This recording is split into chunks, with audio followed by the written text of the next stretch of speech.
For every parent, there is one hope that rises above almost everything else, that their children will have a better life. In India, that hope is built on education.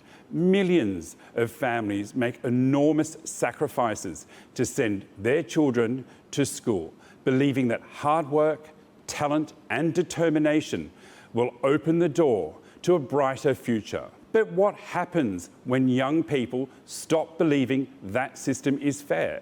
That question is now echoing through the streets of New Delhi. Tens of thousands of protesters have defied police orders and marched through India's capital, demanding the resignation of the country's education minister. It is one of the largest multi-government demonstrations India has seen in years. From the early hours of the morning, huge crowds made up largely of students and young people flooded the streets. Many spent the night sleeping on pavements, determined to make their voices heard. Their message is simple. They say they've lost confidence in the education system. Protests follow growing anger over a series of examination controversies that have left many students questioning whether success is earned through hard work or undermined by corruption, incompetence and political failure. For millions of young Indians, examinations are not just tests. They decide university admissions, government jobs and careers. A single result can shape the rest of a person's life. Families invest years of savings in tuition fees, coaching classes and study materials. Parents work longer hours. Some sell land. Others take on debt. Everything rests on the belief education offers a fair chance. When that belief begins to disappear, the consequences reach far beyond the classroom. The anger on the streets is not only about exam papers or administrative mistakes, it is about broken trust. Many protesters say they feel abandoned by leaders who promised opportunity but failed to protect the integrity of the system. They argue that every scandal chips away at confidence and leaves honest students wondering whether their sacrifices still matter. What makes these demonstrations particularly significant is who is leading them. This is a generation that has grown up connected through social media, sharing frustrations instantly and organising protests at remarkable speed. They are more willing than previous generations to challenge authority and demand accountability of those in power.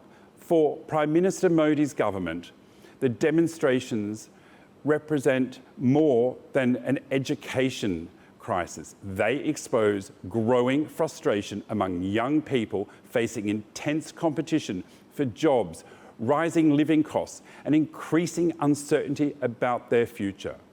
Critics say the government has focused heavily on protecting India's rise as a global economic power while failing to address growing concerns over transparency and public accountability at home. Supporters argue reforms are underway that will isolate failures and should not overshadow wider progress.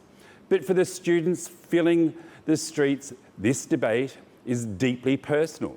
They are not asking for special treatment. They are asking for fairness. Because when young people stop believing that effort will be rewarded, they do not simply lose faith in an examination, they begin to lose faith in the future itself. The protests also reveal a wider challenge facing modern India. Nearly half of the country's population is under the age of 30. Every year, millions of young people compete for a limited number of university places and secure government jobs.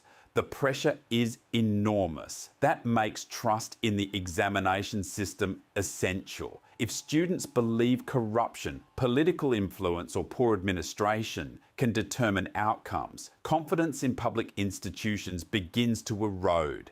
Many of those protesting say this is about more than education. It is about accountability. They want independent investigations, stronger safeguards against future scandals, and political leaders who accept responsibility when systems fail. The demonstrations also highlight the growing political influence of Generation Z.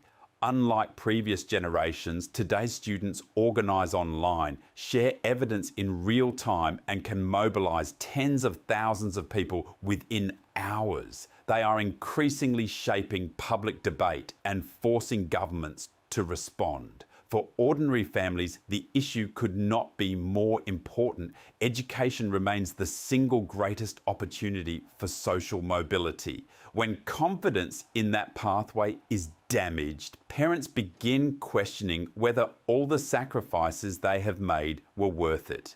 And young people begin asking whether their future depends on talent or luck. The demonstrations may eventually end, but the questions they have raised will remain. Students want more than promises. They want action, accountability, and proof that the system can be trusted again. For the government, restoring confidence may prove just as important as restoring order on the streets.